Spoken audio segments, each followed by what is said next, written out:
Framing the floor with 2x4s on 12-inch centers. That's how I spaced my clips. The 2x4s let me, well, save a little money and get to the floor a little bit lower.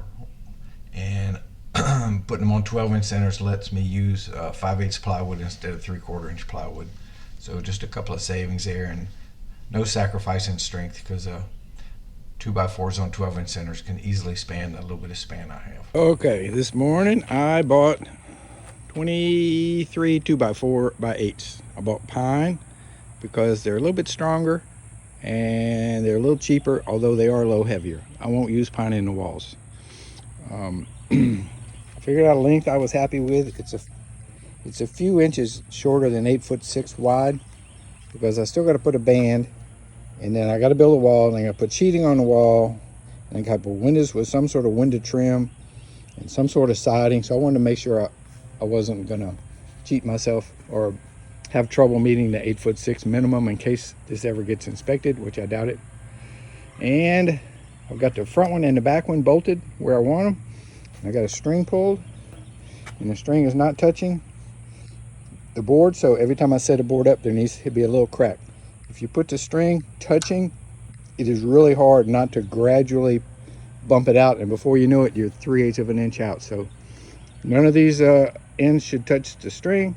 And one thing different I'm doing, typically you pick up your stud or your joist and you look at it and see which way it's crowned, because hardly any of them are perfect.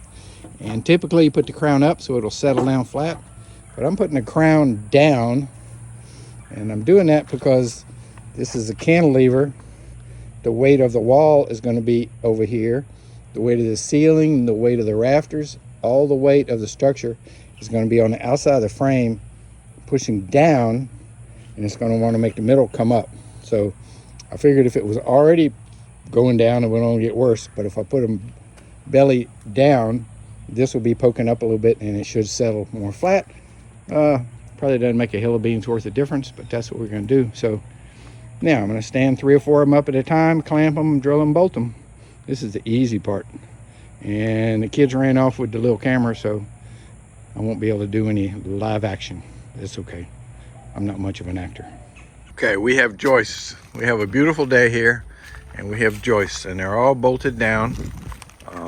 I need to add one more set of clips on the bathroom wing to get another joist. I'll come up right next to the ends of these, and I'm gonna need to cut these back over the wheels, make like a little fender well, and I have no clue on how to size that thing. So if anybody has any knowledge, I'll be glad to accept it. And what I'm going to do next, I'm not looking forward to, I'm going to go ahead and put all that foam between these joists. One, if I don't do it now, I'll probably never do it. And 2, it's part of my continuing to clean up this mess back here. I can get the foam out from behind the shed.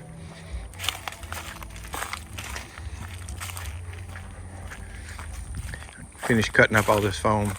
The joists are on 12-inch center, so I need 10.5-inch strips. I can use this kind with the fiberglass skin, and I can use the kind with no skin. I just need to start ripping it up and start putting it in. So I spent this rainy day cutting up the old foam, watching the ants scurry. There's millions of them. So far none of them bit me. I'm going through the foam. I'm cutting off the jagged edges, trying to save enough to put under the floor. I should have enough of the 2-inch. If not, I can switch back to the 1.5 inch and at least have somewhat of an insulated floor and not waste all this material. But man, it is just full of these freaking ants everywhere. Everywhere I walk, I'm dropping them on the ground. So this initial trimming of this old foam stuff, probably got rid of half of it by bulk, because half of it's going in the garbage. And the remainder is probably not all usable, but most of it is. Some of it looks brand new, some of it looks a little funky. Some of it has table saw marks where it got away from me. So my joist is going to be 12-inch centers. That means the stuff under the floor only has to span 10.5 inches, and I think this 2-inch stuff will do that with just a ledger strip under each side and no other support, and that'll make it real easy. I'll just make a whole bunch of 10.5-inch rips by whatever, Another interesting thing about the way this camper was built, it had these thin metal strips glued, crisscross pattern, cross pattern. I don't really know what the pattern is because I got it all ripped up, but they were on all over the place on the floor foam. And I believe they were on the bottom of the foam, like a tension strap. They might have been on the top, but I'm pretty sure they were on the bottom, and they were everywhere. And then some of them completely rusted in half, and I guess that's when the floor really started to sag, because I guess it was relying on the steel in tension to kind of give it some strength, which it no longer had any of that.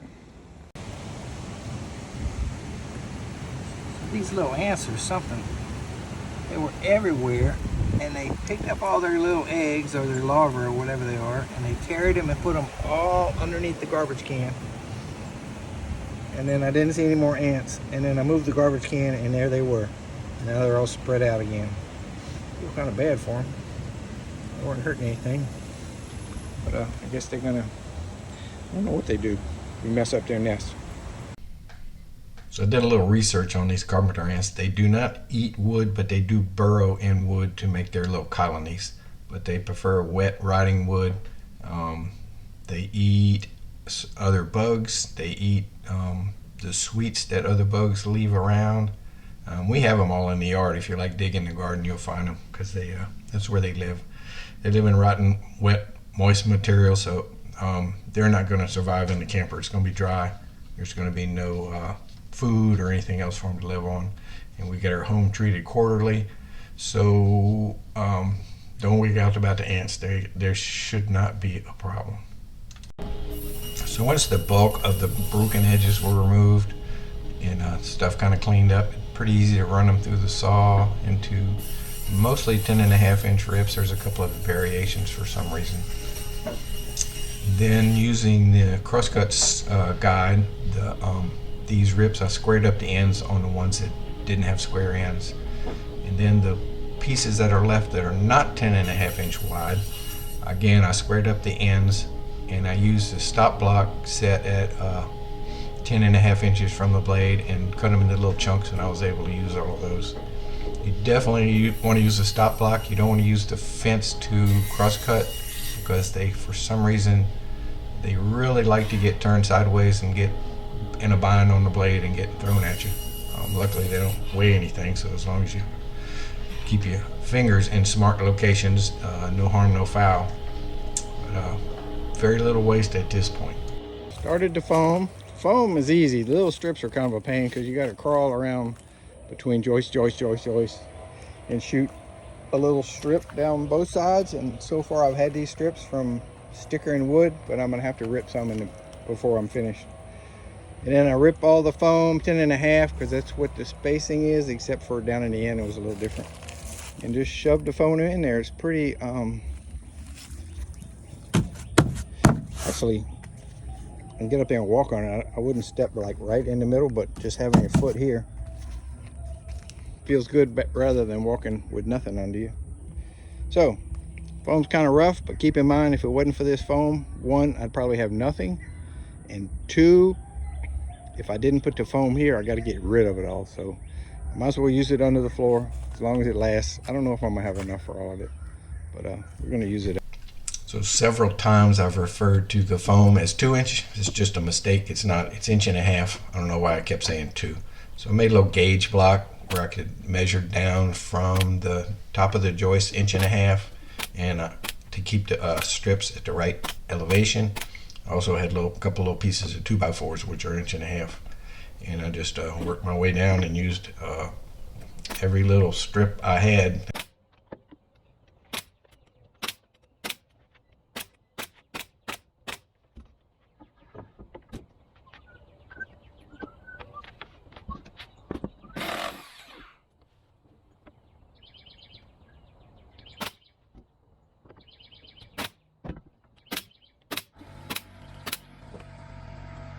Well, I was fussing about the price of steel, but lumber's not much better. This is $98 sitting on my sawhorses right here. Woo! I'm gonna have to go to plan B on framing this thing up. I don't know what I'm gonna have to use. But man, this is ridiculous. So I boxed out the framing for the tires. I kind of wish I'd have made it about inch bigger. It's gonna be really tight, but I'm constrained on the other side because that's where I put my steel. So, man, it's just close. I guess if it touches now and then, it's not the end of the world. But I could have made it a tad bigger. But anyway, it's very, very strong and straight. And we're gonna continue with the foam right after lunch. Okay, I'm out of prepared foam, unfortunately, but I got some more I can go clean up. I got 7 more joist cavities to fill. And so far, I'm super happy with this stuff.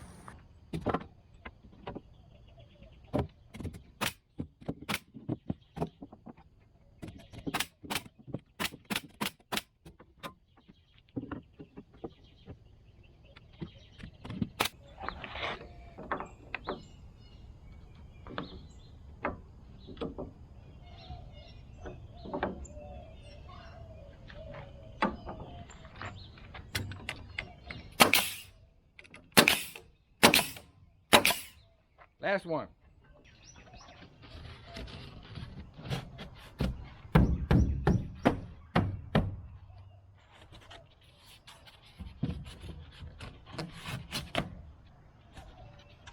Picked up some treasures on the side of the road this morning. Looks like this was forms for a sidewalk, and they've been sitting there for about a year. So now with the price of lumber, I decided I'd go get them. Not sure what I'm gonna use them for, but I got them.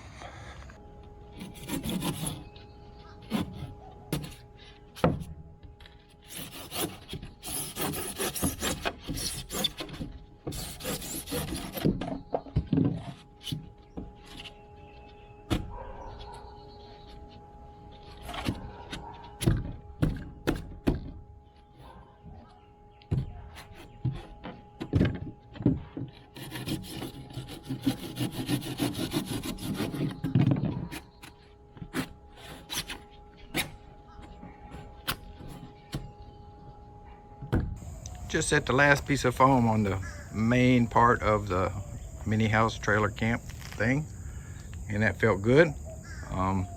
If I wouldn't work so cheap, this wouldn't have been worth it, but I worked pretty cheap. In the house I grew up in here in town, and the first three houses my wife and I owned here in town had wood floors with absolutely no insulation under them. So even though this insulation is probably not up to Minnesota standards, it is definitely going to make a difference, and I got no regrets. Now I got to get over here, get this last floor joist up, which means I got to get the welding machine and weld a couple of clips for this one to go there, put a band around it, and insulate the bathroom floor. I might even have enough of this 2-inch stuff left, or this 1.5 inch.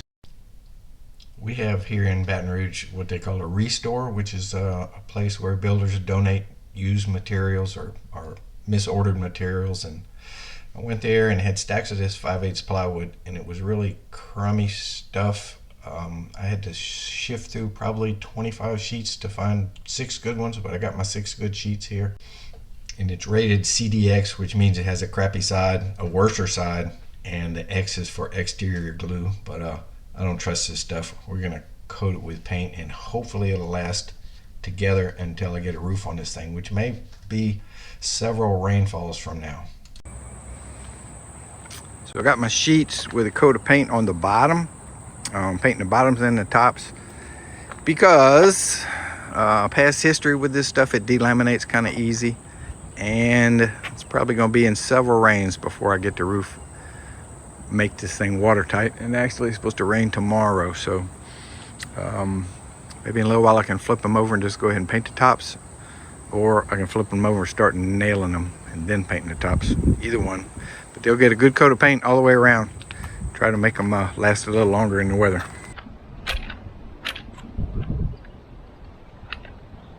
Well, I got the stations, John. All right. They sent me a confirmation of the proposal. All right, we'll get our little things tomorrow, and I'll make you some kind of template to hold them in place. Yeah, and I can start casting on Thursday. Tomorrow's supposed to be a rainy day. Tomorrow? Yeah. So I want to go ahead and try to get this on. Get it paint it. Oh, look, you painted it already. Oh, because the Yeah, because it's going to be out in the rain for a while. okay. You need help? No, good to me. You good? Yeah. So I was able to empty out my caulk box of 5 or 6 or 8 or 10 partially used tubes of various types of caulks. I believe they were all latex based. Just figured something underneath the plywood was better than nothing. And I went to the trouble of marking out every joist with a straight edge, because if you shoot a nail and it misses or it goes partially in and partially out of the joist, that's where squeaks come from, and I'd rather not have any squeaks. So it took a little time to mark them out, and I was really careful about shooting on the line, and hopefully, I can't see them, they're underneath the foam, but hopefully I didn't miss any of these nails. So last week's video, we had a special on subscribing. Subscriptions were on me, they were free. This week the special is on likes. If you give me a like, even if you were just marginally impressed, I will put 10 more likes in your computer automatically, so you can spread the love to other YouTubers and give them likes also, and it will help me get established in this mini home category of building stuff. So I'm a newbie to this area of YouTube, so I need some help. So any likes will be appreciated, and you will get a 10 for 1. Thanks. It's a good feeling getting rid of old paint cans. I'm mixing up this paint to paint the plywood, and all that matters is it's latex and it's exterior. Maybe I won't even mix it up. Maybe I'll leave it like that. That's cool.